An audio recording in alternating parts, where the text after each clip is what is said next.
కానీ ఏమన్నా మనకు వస్తూ ఉంటాయి, పోతూ ఉంటాయి. కానీ దేవుడు మాత్రం నిరంతరము ఇచ్చింది. ఈ దేవుడి గ్రంథాన్ని ఈ యొక్క బైబిల్ని నాకు ప్రజెంట్ చేశాడు లాస్ట్ ఇయర్ నా బర్త్డే.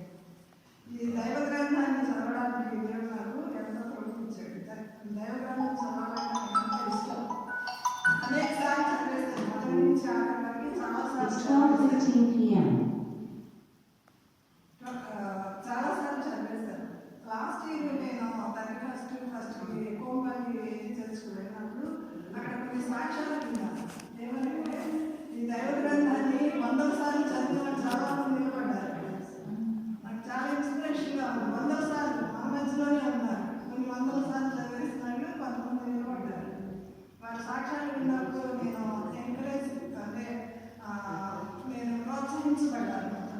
వైకాట్ నేను ఎందుకు చదవకూడదు? ఇదివరకు చదివింది చాలాసార్లు, సంవత్సరం ఒకసారి చదవాలి అని నేను ఆలోచనలో ఒక తీర్మానం చేసుకున్నాను. ఆ తీర్మానం చాలాసార్లు చాలా విషయాల్లో మనం కూడా నేను 31st నైట్ తీర్మానం చేసుకుంటాం. ఈ సంవత్సరం ఇలా ఉండాలి, ఎన్నిసార్లు చేయాలి. ఒక సంవత్సరం అయితే నేను దాడి కట్టాడు కదా, దినానికి నేను 7 మార్లు ప్రార్థన చేసేదాన్ని. అలాగే చేద్దాం ఒక సంవత్సరం నేను తీర్మానం చేసుకున్నాను. మధ్యలో బ్రేక్ అయిపోయింది. అట్లా కనీసం మనం మార్నింగ్ ఈవినింగ్ అలా చేసుకుంటే చాలా మంచిది. అన్నిసార్లు దాడి చేసినట్లు మనం చేయలేకపోయినా కొన్నిసార్లు 3 సార్లు 2 సార్లు మనకి వీలైనప్పుడు 2 గంటల 50 నిమిషాలన్నా దేనికి మనం ఇవ్వాలి సమయాన్ని. సరే, ఆ విధంగా నేను ఆ రోజు ఎంకరేజ్ చేయబడి ఈ సంవత్సరం వల్ల నేను కంప్లీట్ చేయాలని ఈ ధర్మశాస్త్రాన్ని నేను మొదలుపెట్టాను. దేవుని మహాకృపను బట్టి నేను దీన్ని కంప్లీట్గా లాస్ట్ ఇయర్ చేయగలిగాను. నేను ధర్మశాస్త్రము ఎందుకు చదవాలంటే దావీదు 1 అధ్యాయంలో అందరికీ తెలిసిన మాటలే కదా, ఈ ధర్మశాస్త్రములను ఆనందించుచు దివారాత్రులు కానీ ధ్యానించేవాడు అని. నీ వాక్యము నాకు బాధల్లో నెమ్మదినిస్తుంది.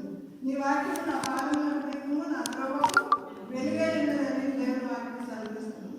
దేవుని వాక్యం అంటే అతి వేగంగా పరిగెడుతున్నాడు. ఈ నవేడేస్ మనకి ఇంకా కరువు కాలం రాబోతుంది. ఆమోస్ గ్రంథంలో ఉంటుంది కదా, ఏం కరువు కాలాలు? వాక్యం దొరకని కరువు కాలాలు రాబోతుంది.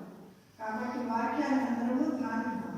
ఈ నా సాక్ష్యాన్ని బట్టి ఒకళ్ళన్నా ఇన్స్పైర్ అయ్యి ఈ సంవత్సరం నేను కంప్లీట్ చేస్తానని మనసులో ఎవరు చెప్తక్కర్లేదు, మనసులో నిర్ణయించుకున్న మనం ఒకరిని బట్టి ఒకరు ప్రోత్సహించబడతాం.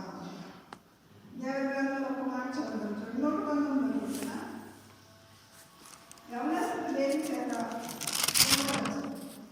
యవనస్తులు ఏం చేయాలని నీ వాక్యం